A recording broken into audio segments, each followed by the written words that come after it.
Welcome to the President's Diary, where we take a look at His Excellency Dr. President Irfaan Ali's week of activities.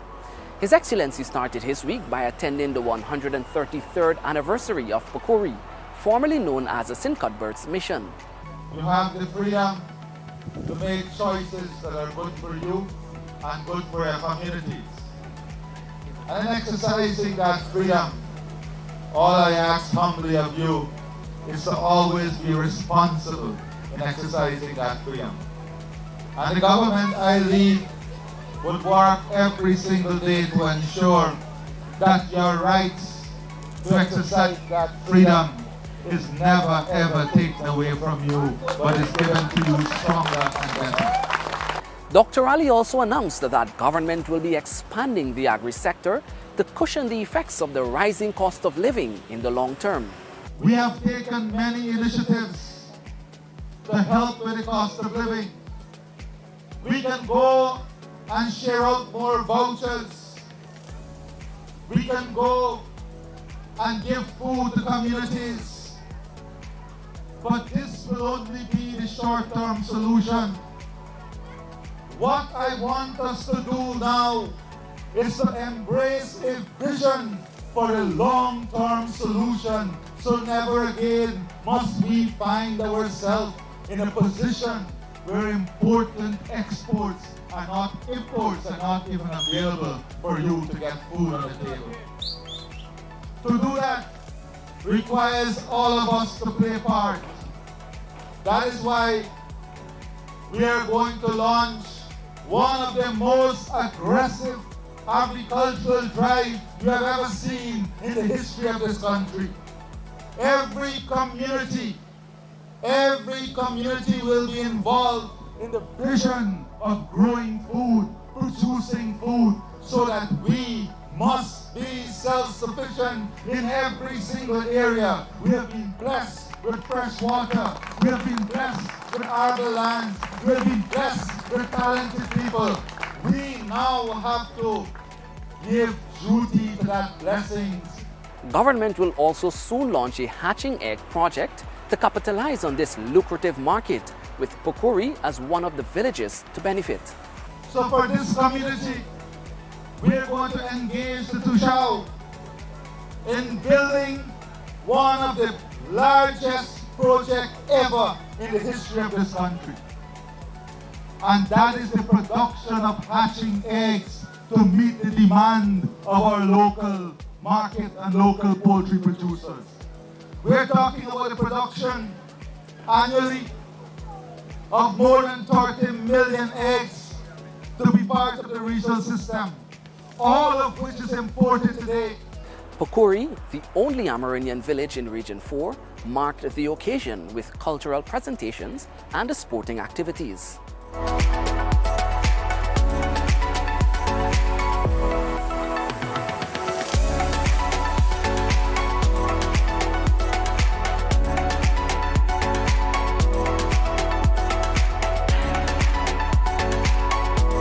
President Ali also delivered a quantity of sport gear for the residents and allocated $500,000 for a project of their choice that will benefit the children of the community. Pakuri's Village Day was also attended by the Minister of Amerindian Affairs, Pauline Sukai, Minister of Natural Resources, Vikram Bharat, Minister within the Ministry of Local Government and Regional Development, Anand Prasad, and the Deputy Speaker of the National Assembly, Lennox Schumann. His Excellency also traveled to Region 5, Mahaika Berbice, where he launched a major agriculture project. President Ali is looking to make the region the livestock capital of the Caribbean with the launch of a US $3 million black belly sheep project. Region 5 must be the livestock capital of CARICOM. That is the vision. To do that, we have to increase our production. We have to increase our quality. We have to improve our breed.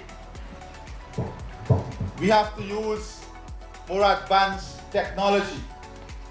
We have to invest in the infrastructure. And we have to work on building the partnership, all of which are ongoing.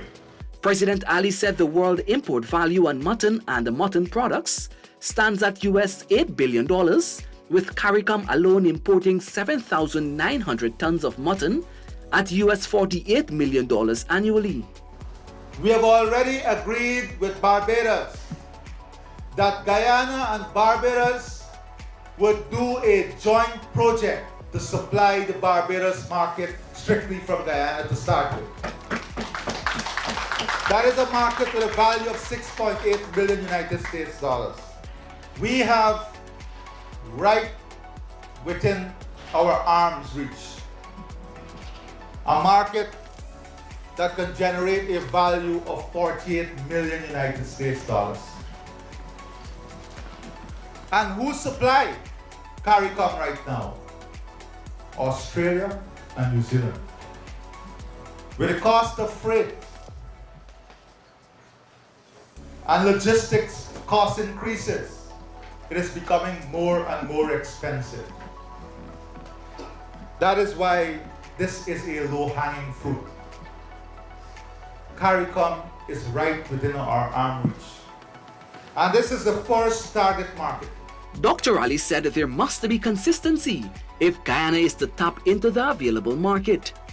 Already, 78 farmers have signed up with the initiative, making available some 1,325 acres of land, as 1,000 sheep will be coming in the startup phase.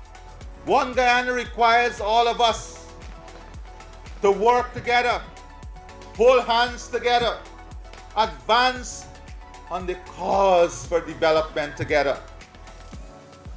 And these projects can never be successful if we don't understand that we must do it together. We have to do it together, and we are not going to fail by doing it separately. Every single farmer must be a support for the other farmer. We are not building a one-off project. The vision of this project is first to be self-sufficient locally, but importantly, in the short term, to start supply regionally, and then grow this to an international product. And for that, we are bringing in the relevant players, the global players, to work side by side with us. The president also announced that Guyana will be partnering with the United Arab Emirates to boost agri-production here. I just came back from the UAE, and 90% of the conversation with the leadership of the UAE and the private sector was not on oil and gas. 90% of the conversation was on food security and agricultural diversity and production. We had discussions with 3 of the largest state-backed institutions that are going to be here to work with us, to partner with us. Emirati Future Group, the Al Dahara Group, and Elite Group are 3 of the largest players in agricultural food production. President Ali stressed that Guyana is poised for an agriculture explosion. This journey that is so important, not only for Guyana and the region. We are already leaders in many areas, whether it's on the environment, climate change, oil and gas, our human resource capacity. We must not only dream, but it is now in our reach to be the leader in food production. Next week, we have a team coming in that we met in the UAE and are part of WestJet Cargo to look at adding the cargo facility for direct export to North America. These are all initiatives that we are fast-tracking and we are going after in a very aggressive manner.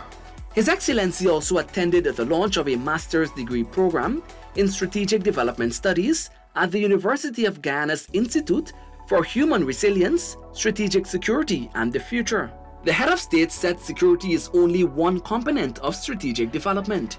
This program is about aligning theory with practice, with real-life problems, and developing the capability of each individual to strategically deal with those challenges and prepare you to understand future challenges by appreciating the evolution of such challenges. Through the program, learners will be able to understand what shapes the region, the threats it may encounter, and even opportunities that may become available. The program is not meant only for Guyanese. We are hoping, and the aim of this program is for all of CARICOM to start with. Because all of us must be integrated into the regional plan, the regional agenda. The team was led by the Regional Director for Latin America and the Caribbean. The discussions surrounded UNICEF and Guyana's New Country Program document, CPD, which will provide a framework of cooperation between the non-profit organization and the government of Guyana from March 2022 to December 2026. The CPD seeks to address key issues that many children face, including those associated with health, nutrition, water and sanitation, education, and social protection. The head of state also presided over the second meeting of the Low Carbon Development Strategy Multi-Stakeholder Steering Committee at the Office of the President. The committee, working to finalize the draft LCDS 2030, comprises a cross-section of representatives, including the Guyanese Organization of Indigenous Peoples, the Amerindian Peoples Association, the Federation of Independent Trade Unions of Guyana, and the Private Sector Commission, among others. President Ali has announced that Guyana will be hosting the Caribbean Premier League semi-finals and the finals for the next 3 years. He was at the time at the launch of the Cricket Carnival and the Caribbean Premier League 2022 at the Guyana National Stadium, Providence. Not only are we going to have CPL in Guyana, but on the 30th of September, yes, those in our diaspora, mark the date and listen to the next few words. On the 30th of September, for the first time in CPL history, the finals will be in Guyana. And not only will the finals be in Guyana, but for the next 3 years, the finals will be in Guyana. In high spirits, the president said that the fusion of cricket and the carnival in Guyana will be a product that will lead the future of the sporting world. He said that the most sought-after event will not be limited to bat and ball sessions, but a host of organized events to promote massive camaraderie between participants, thus ensuring the One Guyana banner is upheld.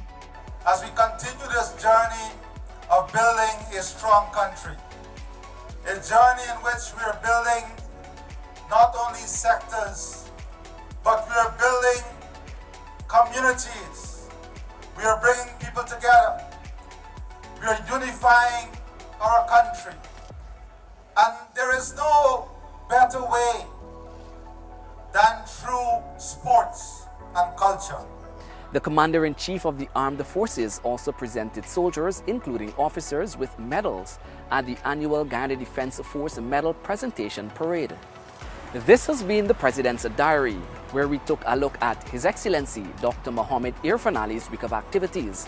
Thank you for watching, and do join us again next week.